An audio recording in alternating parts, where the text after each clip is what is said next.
بسم اللہ الرحمن الرحیم۔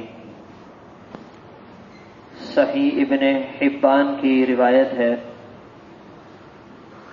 سعد بن ابی وقاص رضی اللہ تعالیٰ عنہ فرماتے ہیں، آپ صلی اللہ علیہ وسلم نے فرمایا، 4 چیزیں انسان کی سعادت مندی اور نیک بختی میں شامل ہیں۔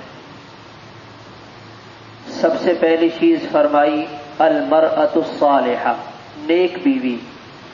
نیک بیوی کا ملنا یہ انسان کی سعادت اور نیک بختی کی علامت ہے۔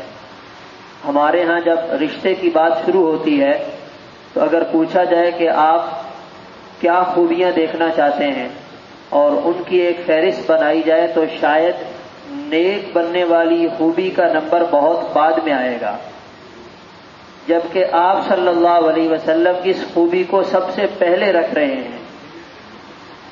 تو اس لیے ہم رشتے کے معاملے میں نیک ہونے والی خوبی کو ضرور دیکھیں۔ نیک شوہر مل جائے، نیک بیوی مل جائے، اپنی اولاد بیٹوں اور بیٹیوں کو نیک بنا کر اگلے گھر روانہ کیا جائے، یہ مسلمان معاشرے کی کامیابی کا بہت بڑا راز ہے۔ دوسری بات آپ نے فرمائی آرام دہ سواری۔ تیسری چیز آپ نے فرمایا کشادہ مکان، اور چوتھی چیز آپ نے جو فرمائی وہ یہ ہے نیک پڑوسی۔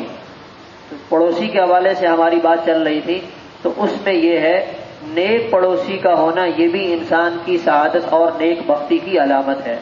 اور اس کے ساتھ آپ صلی اللہ علیہ وسلم نے اپنی دعاؤں میں ایک عجیب دعا مانگی ہے۔ وہ کیا ہے؟ آپ نے برے پڑوسی سے پناہ مانگی ہے۔ اللہم انی اعوذ بک من جار السوء، برا پڑوسی مل جائے میں اس سے پناہ مانگتا ہوں۔ اور اس میں ایک پیغام یہ بھی دیا کہ انسان کو کسی دوسرے کے لیے برا پڑوسی بننا بھی نہیں چاہیے۔ آج ہم میں سے ہر ایک اچھا پڑوسی بن جائے تو برے پڑوسیوں کا معاملہ ہی حل ہو جائے گا۔ تو آج ہمارا مسئلہ یہ ہے کہ ہم خود اچھے پڑوسی بننے کے لیے تیار نہیں، اور اچھے پڑوسی کی توقع دوسروں سے لگائے بیٹھے ہیں، تو مسئلہ قابو میں نہیں آ رہا۔ تو ہمیں اپنی ذات کے اعتبار سے یہ بات ثابت کرنی چاہیے کہ ہم اپنے ساتھ رہنے والے ہمسائے اور پڑوسیوں کے لیے ایک اچھے پڑوسی کے ہونے کی حیثیت سے اپنی زندگی گزارتے ہیں۔ اللہ تعالیٰ عمل کی توفیق عطا فرمائے۔ اللہم صلی علی سیدنا